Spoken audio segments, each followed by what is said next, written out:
Hey, it's Fabian, and this video is about why being a specialist makes you less money and what to do about it. I know this sounds backwards, and I know that a lot of people saying niching down, become the specialist in your field.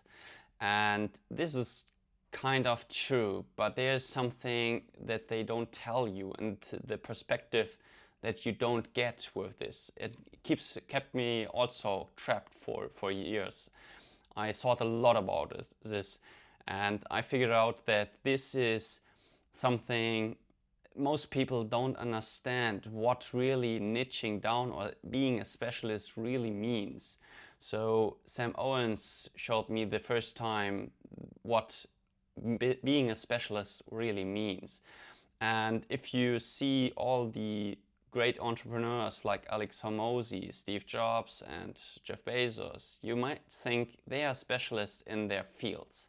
So Steve Jobs was really good in product development and marketing and sales, and was really good in as a specialist for technology and bringing this technology to life.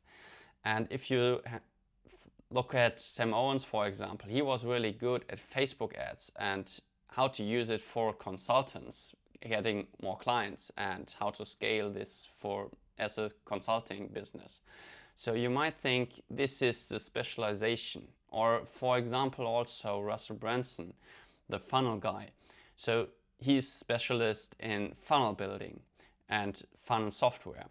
So this is true, but there's a different perspective that I haven't had for months and years, and I see still people making the same mistake, keeping them trapped. And this is even getting worse in this AI area, where AI can do specialized things even quicker than humans. So if you really narrow down on things and try to become a specialist in one field, then you will have a really hard time, and it will get harder in the future as well. So what to do about this and how to see this from a different perspective. This is all what I want to show you with this video here. So stay with me to the end, because this will change how you think about specialists. And this will help you to really see you differently, position as a specialist, but not being a specialist. So keep to the end, and then you will have the full picture. So take, for example, a heart specialist, a doctor who and surgeonist who really is operating at the heart of the human heart. So you might think he is specialized in heart surgery, and this is true if you see it from the outside perspective. But if you ask doctors and how they see themselves, so for example, if you ask heart surgery, is he really specialized? And then you will see that he has a variety of skills and skills that he needs, and knowledge of different kind of things that he combines, that he is able to do his work. So he needs to understand the complete body, how it's working, how is the blood flow, how's everything interconnected in the body. So that is something he really needs to understand before he can operate and do surgery on a human heart.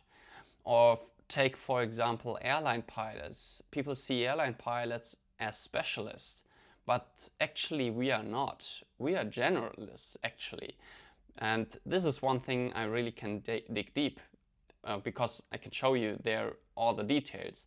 So for example, you need to know how to fly an aircraft, you need to know how to navigate, how to read the weather and how weather develops. You need to have interpersonal skills to work together in this very complex environment, also with the cabin crew and on the ground with the personnel there.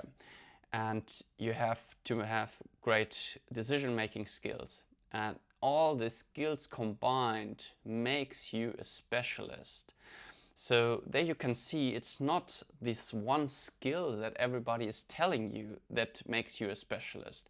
So it's a more variety of skill sets and uh, mental thinking models and principles that apply to being a specialist.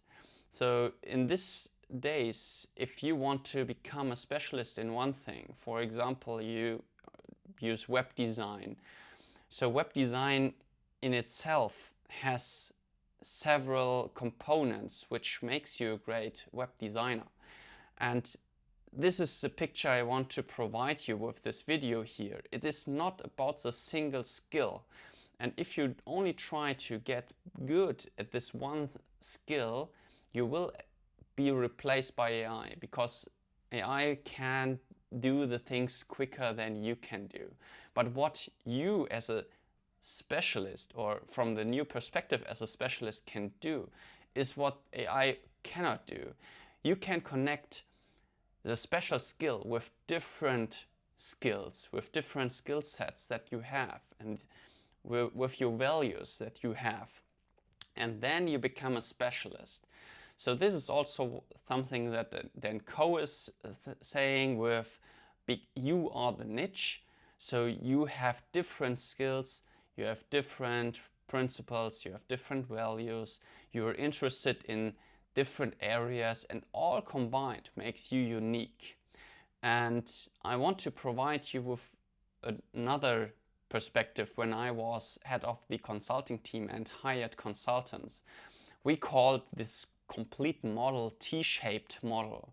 So you have, for example, one skill, and you have another skill, and yeah, you have 5 to 10 skills you're kind of good at, or you really know quite a lot about it. But then there's one skill or two skills you are really, really good at. You are more skilled in this sorry. You're more skilled in this one or two skill sets than in the other one. But you need to have both. You need to have this specialization in one or two categories, and you need to have the variety of skills in completely different areas. This was the T, so this makes a T shape. It's the different skills in this completely different areas, and then you have this one or two skills in this one or two topics. So this was the profile we were looking at. What kind of shape does the person has? What was the depth in this one or two skill sets that he has? But what was the variety and yeah, skill set what was also there? So if you think on become a specialist or being a specialist, don't try to focus on one or two areas, because you need this knowledge as well, but you need to have this other skill sets as well. And this makes you a real specialist. So what I said with being an airline pilot, being a heart surgery, or any other specialist you will came up with or can think of. It's always that they don't have this one skill. They are always skilled in different areas, in different topics, and they are more skilled in one or two areas. So if you do this, then you have also a great positioning. And then, yeah, now I want to share with you one thing I learned recently that changed also my perspective how you use it for yourself. So it's true, if you narrow down and become a specialist and known for one thing, it's easier in this crowded market space to stand out. And if you do this, if you narrow your specialization down to this one or two things, or just take one thing, and to get some traction. And over the time, people will see you and connect you with the broader topic on top of your specialization. So, for example, if you are the heart specialist, then and you build your name and brand with this, then you will also associate it with the topic of medicine. But it's really hard to make a name in the space of medicine. So do the specialization first. And you can see this also with companies like Whoop. Whoop was specialist in resting and recovering. So Whoop focused heavily on athletes, on Olympic athletes, and how to recover from their training more quickly. So this was the specialization they were in, and now they broaden it up. But the core fundamental is still the heart rate variability that they measure with the Whoop, and they add on this other components so that you have a bigger picture. But they are still specialized in this one area more than in the other areas. So there you can see the T-shaped also with this company. So they started with this one, but it broadened up with all the other things. So if the owner just focused on the HRV and how to measure it, then they wouldn't be able to provide this great experience what you get with the Whoop on its own. So they expanded themselves. They have the different skills and also the broader topics that they cover now, but they are still focused and specialized in this HRV measuring, and where they do also the development and so forth. But this is also this kind of T-shape that you can see with companies. The point I want to make here is don't focus on one thing. You need to have the other things as well.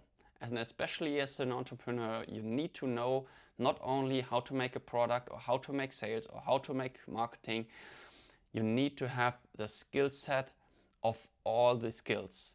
And then you have this one specialized thing you're more or better good at than the others. See you in the next video.